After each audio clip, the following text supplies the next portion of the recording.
अभी तक आज़ादी के 75 साल हो चुके हैं और अभी तक के इतिहास में पान समाज का कोई भी व्यक्ति ना तो एमएलए बना है और ना ही एमपी बना है। संख्या इनकी काफ़ी है। मुझे लग रहा है कि एक अनुमानित आंकड़ा जो है वो लगभग 70 से 80 लाख है बिहार में इनकी आबादी।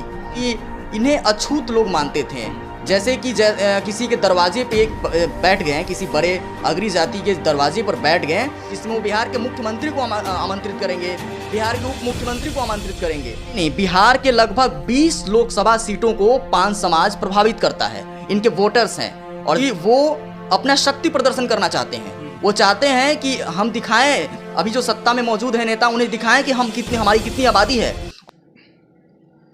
2024 का लोकसभा चुनाव नज़दीक है। ऐसे में बिहार के अंदर जाति को साधने की राजनीति हमेशा से होती रही है।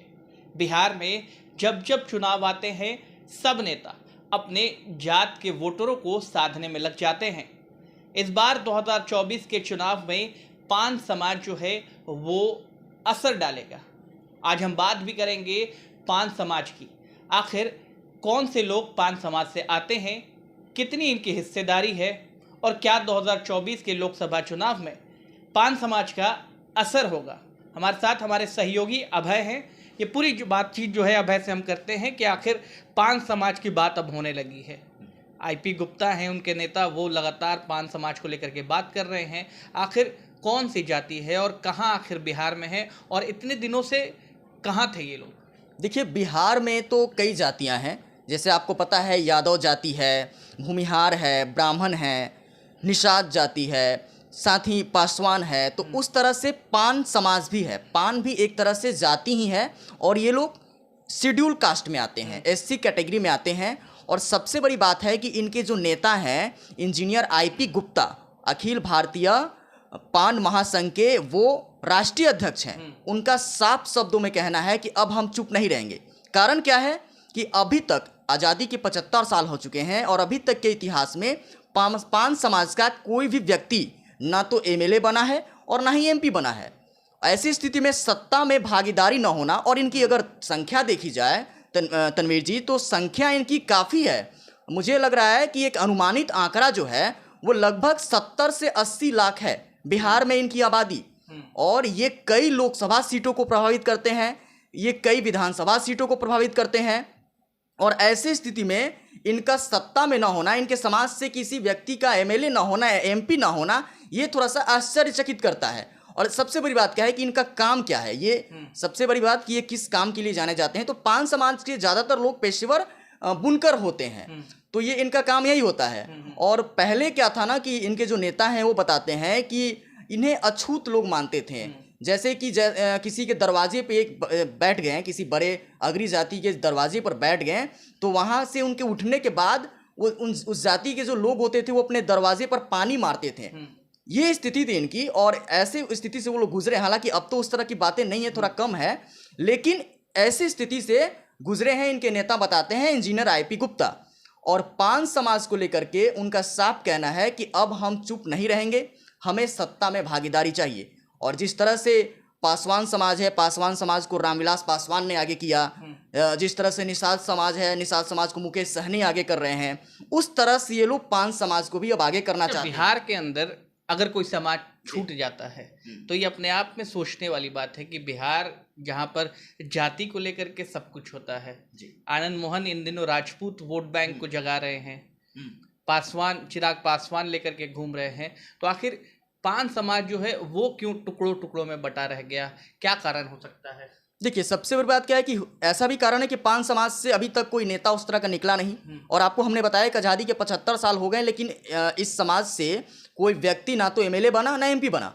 और देखिए, सबसे बड़ी बात यह है कि मधेपुरा जिला में पान समाज यादव समाज के बाद दूसरा, मतलब सेकंड लार्जेस्ट वोटर है। और लेकिन इस समाज से कोई व्यक्ति ना है तो एमपी है, ना ही एमएलए है। और बिहार में चुनाव हो, जाति की बात ना हो, ये तो संभव ही नहीं है ना। तो ऐसी स्थिति में ये पान समाज के अब नेता जो हैं वो जागरूक हुए हैं और अपने समाज के लोगों को जागरूक करना चाहते हैं, जो इंजीनियर आईपी गुप्ता हैं। और उन्होंने कहा है कि 4 जून को वो पान को जानो, पान को पहचानो, कोई इस तरह का कार्यक्रम करने वाले हैं, जिसमें वो बिहार के मुख्यमंत्री को आमंत्रित करेंगे, बिहार के उप मुख्यमंत्री को आमंत्रित करेंगे। और इस संबंध में जब उनसे सवाल पूछा गया कि क्या वो बीजेपी के जो प्रदेश अध्यक्ष हैं सम्राट चौधरी उनको भी आमंत्रित करेंगे, तो उन्होंने साफ कहा कि उनका क्या काम है, मतलब कि वो नीतीश कुमार को अपना नेता मानते हैं, अगर जाना होगा तो वो नीतीश कुमार के साथ जाएंगे। और सबसे बड़ी बात क्या है कि कांग्रेस पार्टी से अभी वो बिलोंग करते हैं और कांग्रेस पार्टी महागठबंधन में शामिल है बिहार में। तो ऐसी स्थिति में ये लोग महागठबंधन के साथ जा सकते हैं। लेकिन चिराग पासवान की जहां तक बात आती है, पासवान समाज के नेता हैं चिराग पासवान, और चिराग पासवान को जमुई से पटकनी देने की तैयारी में है पान समाज के नेता, ये भी जानकारी सामने आई तो है। ये भी कह सकते हैं इसलिए जमुई क्या छोड़ रहे हैं चिराग पासवान, कहा जा रहा है कि अब तो वो चुनाव नहीं लड़ेंगे, हाजीपुर से चुनाव लड़ने की बात कर रहे हैं। चिराग पासवान चुनाव लड़ेंगे या नहीं लड़ेंगे तो आने वाले वक्त में पता चलेगा। लेकिन उनका जो पान समाज के नेता हैं उनका कहना है कि अगर चिराग पासवान जमुई से चुनाव लड़ते हैं तो हम उनको हरा देंगे। आखिर किस आधार पे कह रहे हैं ये भी सोचने वाली बात है। कहीं ना कहीं उन्हें अपने लोगों का समर्थन प्राप्त है, तब जाकर के ऐसी बातें कह रहे हैं वो। मूलतः जो आबादी है वो बता सकते हैं अब है कि आखिर बिहार के किन हिस्सों में जो है ये पान समाज की आबादी जो है वो सबसे ज़्यादा है? जैसे आपने मधेपुरा बताया, जमुई बताया, क्या कोई और भी ज़िले हैं जहाँ पर पान समाज जो है वो प्रभावित करता है वोट? देखिए, समस्तीपुर जिला के 2 लोकसभा सीटों को सबसे ज़्यादा प्रभावित करता है पान समाज। इतना ही नहीं, बिहार के लगभग 20 लोकसभा सीटों को पान समाज प्रभावित करता है, इनके वोटर्स हैं। और जमुई जिला में अकेले लगभग 1,80,000 वोटर्स हैं पान समाज के।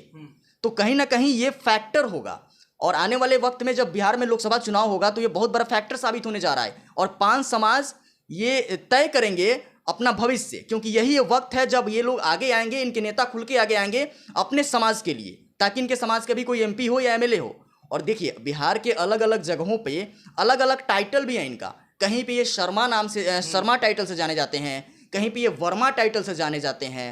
तो इस तरह से इनका अलग अलग टाइटल है। और बिहार के लगभग कुल मिलाकर देखा जाए तो 20 लोकसभा क्षेत्रों में ये फैले हैं, और 20 लोकसभा सीटों को वो सीधे तौर पे प्रभावित करते हैं। क्या आगामी 4 जून को जो आप बता रहे हैं कि 4 जून को उनके नेता जो हैं IP गुप्ता वो एकजुट करेंगे, शक्ति प्रदर्शन एक तरीके से कह सकते हैं, और नीतीश कुमार को बुला करके ये दिखाना कि देखिए हमारे समाज के इतने लोग हैं, तो क्या भागीदारी की बात सीधा तौर पर जो है IP गुप्ता उस दिन करेंगे? जी, और वो अक्सर कहते आए हैं कि अब उन्हें सत्ता में भागीदारी चाहिए, उनकी यही मांग है।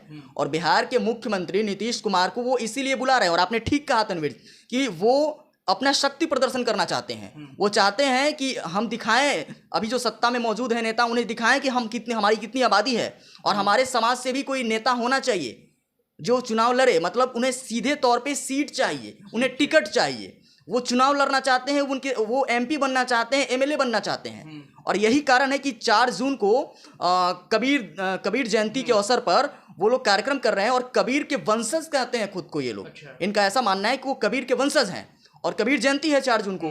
तो उस दिन ये पान को जानो, पान को पहचानो नामक महारैली करेंगे। और एक कार्यक्रम है इनका जिसमें ये बिहार के मुख्यमंत्री को भी आमंत्रित किए हैं, बिहार के उप मुख्यमंत्री को भी आमंत्रित किए हैं। तो कहीं ना कहीं ये उनका यही उद्देश्य है कि वो अपना शक्ति प्रदर्शन करना चाहते हैं, ताकि उनके समाज को जान सकें कि इतनी आबादी है और इनके समाज से भी कोई नेता होना चाहिए। तो उम्मीद लगती है कि जिस तरीके से अभी महागठबंधन जो है वो बनाया जा रहा है, हर तरफ नीतीश कुमार घूम रहे हैं, तो क्या आप बिहार में भी इन समाज को जो है इस बार मुख्यमंत्री अपने पाले में लाना चाहेंगे? क्या सोच? देखिए, अभी तो सभी जो राजनीतिक दल हैं वो आने वाले चुनाव की तैयारियां में लगी हुई है। आप देख रहे हैं कि संगठन पर जोर दिया जा रहा है, संगठन को मजबूत किया जा रहा है, कैसे संगठन को मजबूत किया जाए। और इस कड़ी में अलग अलग जातियों को भी ध्यान में रखा जा रहा है। तो हो सकता है कि बिहार के मुख्यमंत्री नीतीश कुमार इस बात को समझें, और पान समाज के किसी व्यक्ति को आने वाले दिनों में टिकट भी मिल सकता है, और इस समाज से कोई व्यक्ति MP भी बन सकता है, MLA भी बन सकता है। 24 में लोकसभा चुनाव है, 25 में विधानसभा चुनाव है। तो ऐसे लगता है, मतलब कि ये भी कह सकते हैं कि नीतीश कुमार ये गलती नहीं करेंगे कि कोई एक समाज का तबका छूट जाए। हालांकि देखिए, इनके जो नेता हैं वो नीतीश कुमार के साथ हैं। जो IP गुप्ता हैं वो साफ कह रहे हैं कि वो बिहार के मुख्यमंत्री नीतीश कुमार के साथ हैं, क्योंकि वो न्याय संगत करते हैं, समाज के हर एक वर्ग को साथ लेकर चलते हैं, ऐसा मानना है इनके नेता का। तो ऐसी स्थिति में अगर नीतीश कुमार इन्हें टिकट दे देते हैं तो ये नीतीश को समर्थन करेंगे, नीतीश कुमार के साथ जाएंगे। और ऐसा हो सकता है, ये पॉसिबल है तनवीर, क्योंकि इनके समाज में मैंने आपको बताया ना, लगभग 70-80 लाख की इनकी आबादी है। हालांकि अनुमानित आंकड़ा है, लेकिन अगर इतना है तो वो कहीं ना कहीं तो फैक्टर साबित होगा ना आने वाले दिनों में। ठीक, अब हमारे साथ जुड़े थे, आपने भी समझा कि आखिर 2024 के लोकसभा चुनाव से पहले अहम भूमिका जो है वो रखता है। आपकी क्या राय है? आप हमें कमेंट बॉक्स में कमेंट करके ज़रूर बताइए।